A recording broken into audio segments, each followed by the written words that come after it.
Hey everybody, I'm Natalie with TotallyDazzled.com, where we help you craft with a little bit of sparkle by providing all the rhinestone embellishments you need.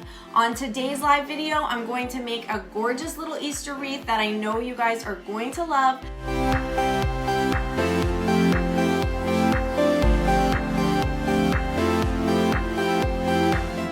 So all you have to do, I'm gonna just start at the back here, is twist down, and then you want to start on the inner ring, and you just push the burlap ribbon through the first rung here.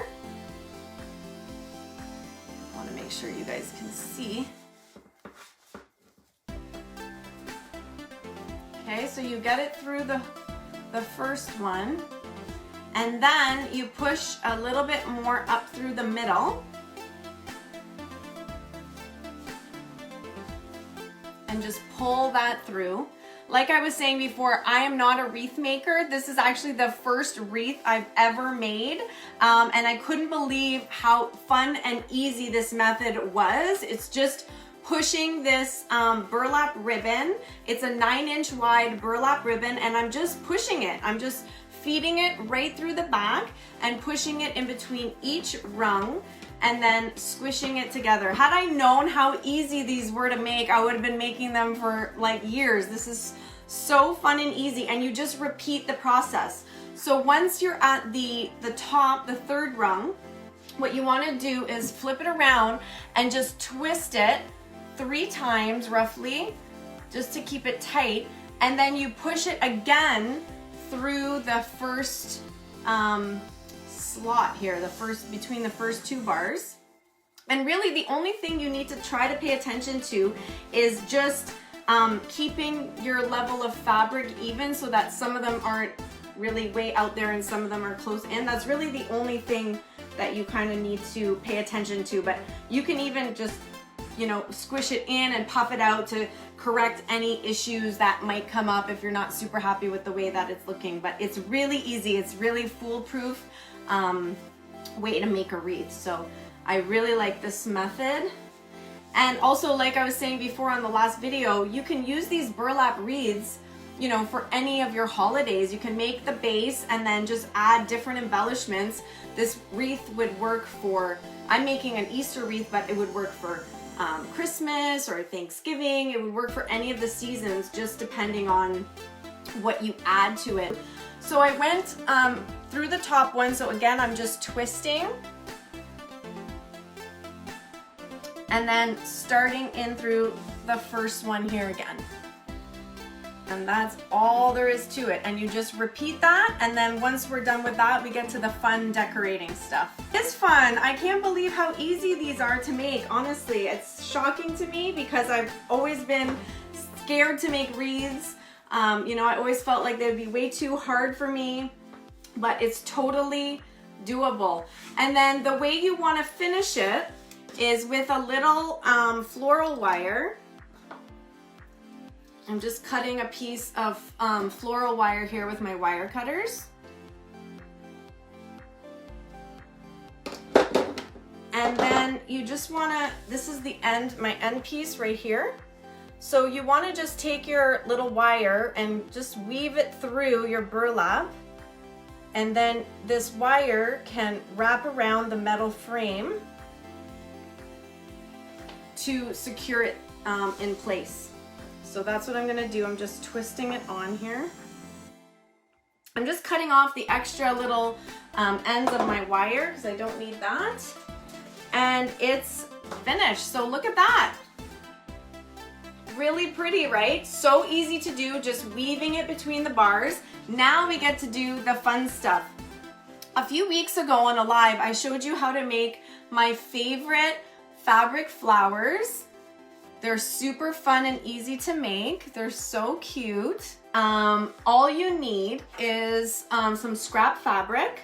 I have some chiffon here. It's I had used pink chiffon last time, but I'm gonna use white for this wreath because I'm decorating in white, pink, gold, and sort of browns and burlaps this year for Easter.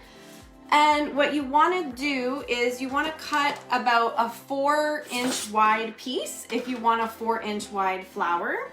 So I'm just using my ruler, but you don't really have to. It's just a rough measurement just for consistency. So I'm just going to make a little slit there at the 4-inch mark, and then I'm just going to tear this fabric. It's a really long scrap piece I have here. So I like to use a 4-inch wide by about a 17-inch long piece of fabric. So again, I'm using my ruler, but you don't have to. It can be, you can do this just by eyeballing it. It doesn't have to be exact. Okay, so I have the piece that I need right here. So I'll move this scrap to the side. So now we need some kind of string or twine, anything to tie the fabric flower together. Whatever you have on hand is fine. It's not going to show, it's just to tie it together. I'm going to use like a bow maker for this, but you can just scrunch it by hand if you prefer. It's just your personal preference on that. So what you want to do is just scrunch it together, scrunch it down into a bow maker, or you can just scrunch it by hand just by like pinching it together like this. See? To kind of squeeze it together. That's all this is really doing. Oh, I forgot to put my string in here. This is chiffon, but I have made these with all different kinds of fabric. This one has like a lace layer in the back. I've made them with tulle, silk, satin. It will work with all different kinds of fabrics. So I'm just scrunching it down, and then I'm going to tie my string to keep it tight and cinched in the middle by sealing the edges with a flame. And I think this really is what makes the flower come to life and gives it a very realistic, natural petal look. So you need a candle for this. So I need a little candle. And whenever you have anything like that, play it safe, have some water nearby. You never know if you get a little too close what could happen. So I'm just gonna get that going. But any bow maker is fine. You could use it, you could just use even a bobby pin, and just anything that you can weave the fabric in between to kind of get it scrunched up is great. Or you could just use your hands. It's really not a big deal. So now what you want to do to seal the edges and give your flower a really pretty look is just hold the fabric. So here's what a sealed with a flame petal looks like, and here's what just the raw fabric petal looks like. So there's quite a difference. So I really like doing this stuff. So hopefully my candle will stay alive. There, you want to stay a couple inches above the flame, and you'll see it curls up the petals and seals them really nicely. I better pay attention to this instead of the comments right now. I don't want to set this place on fire. So you can see it's already starting to curl up and be really, really pretty. So stay high above your flame, guys. Play it safe. All right, guys, so here is what it looks like now. The petals are curled up. I could do a little bit more. You can see a couple spots that still have a rough edge and a little thread here. Okay, and then I'm just gonna seal that edge that I just cut out.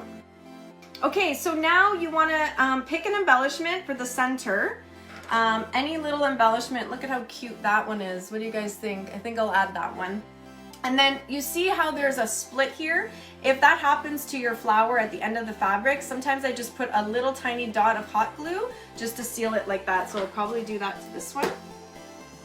Okay, and then the other thing that you can do with these is actually make 2 flowers and then glue the 2 flowers together.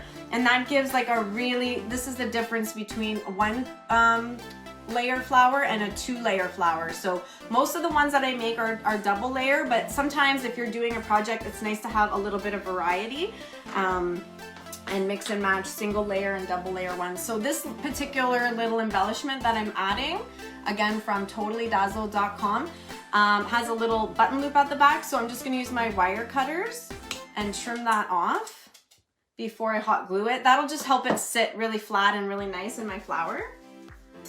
So I'm just gonna add a little. Okay, here's our finished flower. What do you guys think? So cute. They're so fun and easy to make.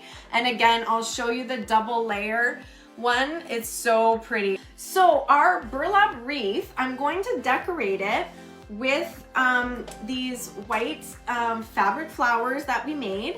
And then I'm also going to decorate it with some eggs. These are just plain white plastic eggs that I got at my local dollar store. They're just those plastic, they're almost like ping pong ball material. And I'm gonna add some of those on too to make it like Eastery. If you could leave these off and just leave it as like a really pretty spring wreath, you could do whatever you want. So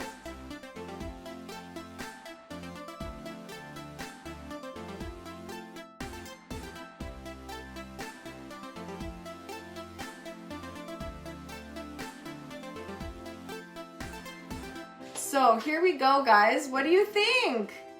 Do you like it? Should I add anything else? I kind of like the simplicity of it. It would be really pretty with the pink flowers and white eggs, or you could paint the eggs pink, maybe speckle them, I don't know. But this was so easy and fun to do.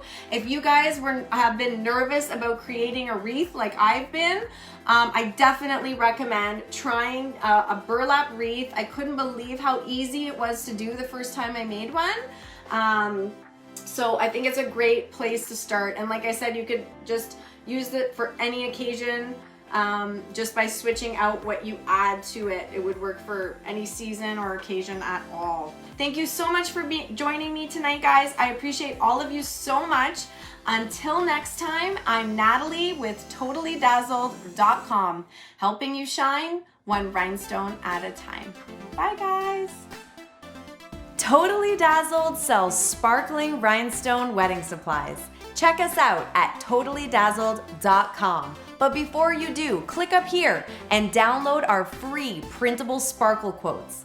Or click down here and watch one of our other awesome tutorials.